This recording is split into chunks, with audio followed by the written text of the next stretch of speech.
Hello and welcome back. Today's video is going to be about the Squier 50s classic vibe Stratocaster. This is Everything Guitar.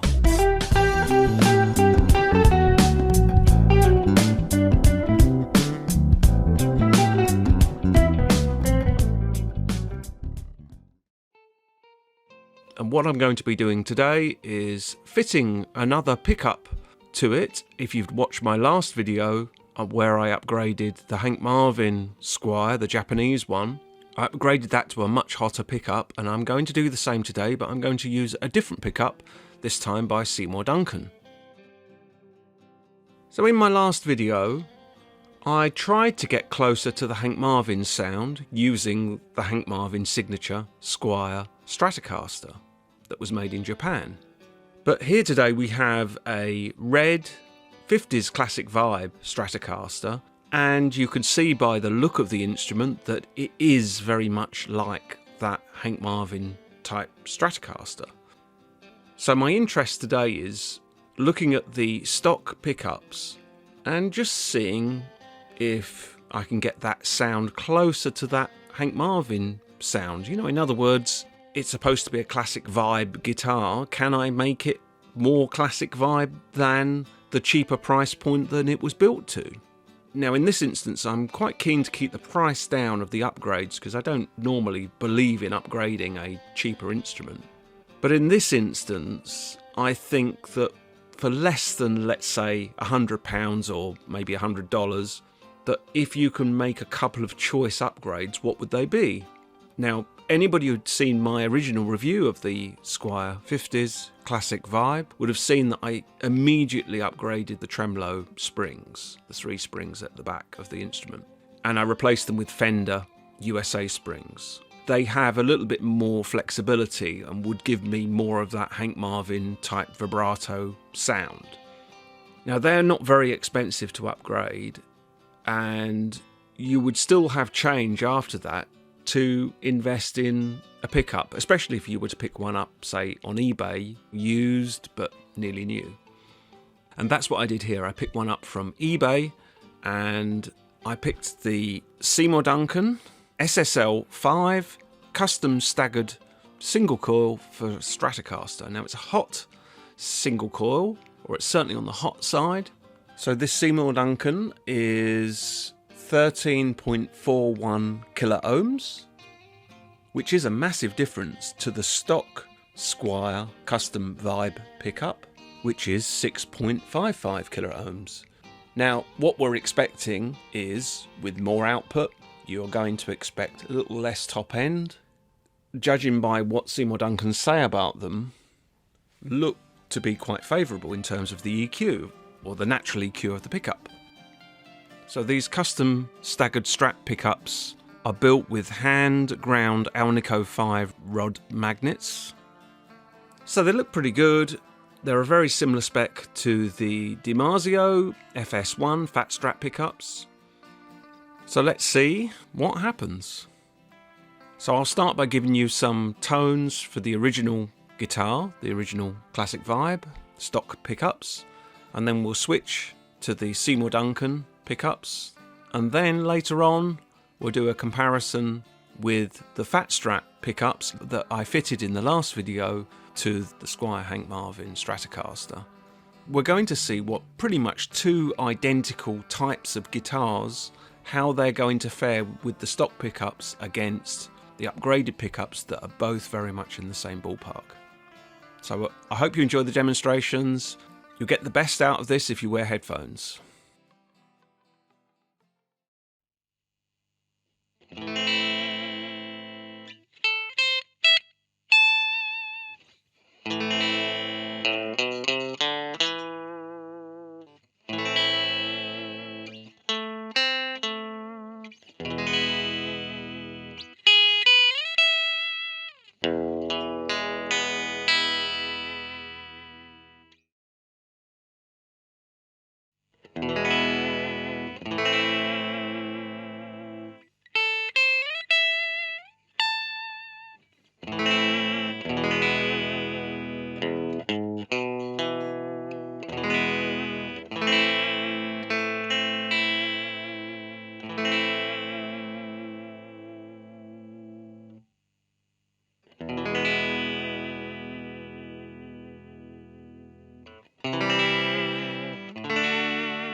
So here's my thoughts. I certainly think that the Seymour Duncan SSL5 is a big improvement. It certainly rounds off that top end and gives a lot more body and power to the sound. And of course, if you want to go back to the vintage type sound single coil, you can tap the pickup, and Seymour Duncan have cut the coil off halfway through, so you can actually wire this so you can have the fat sound and more of a vintage single coil sound. But I haven't done that so far, but that may be a video for another day. But now I'm curious to see what the difference is between the SSL5 and the Fat Strap FS1 DiMarzio that I fitted in the previous video to a very similar guitar, the Squier Hank Marvin. So let's see what the differences are between the two pickups in what should be very similar instruments.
Wow, I thought that was really interesting. I had to listen really, really carefully through headphones to decide what I thought the difference was between the two pickups.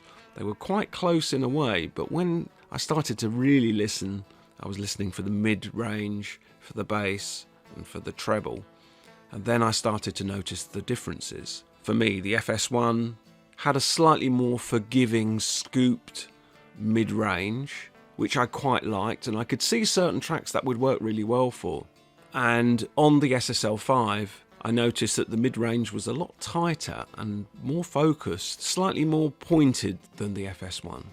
Now, regarding the treble frequencies, I liked the treble on the SSL5, the Seymour Duncan, more than the FS1, but it's a very close call. I can see uses for the slightly more presence, let's say, in the FS1. I can see cases for that too. So you get scooped mid-range and slightly more presence in the FS1, whereas you get a more kind of homogeneous connected sound with the SSL5.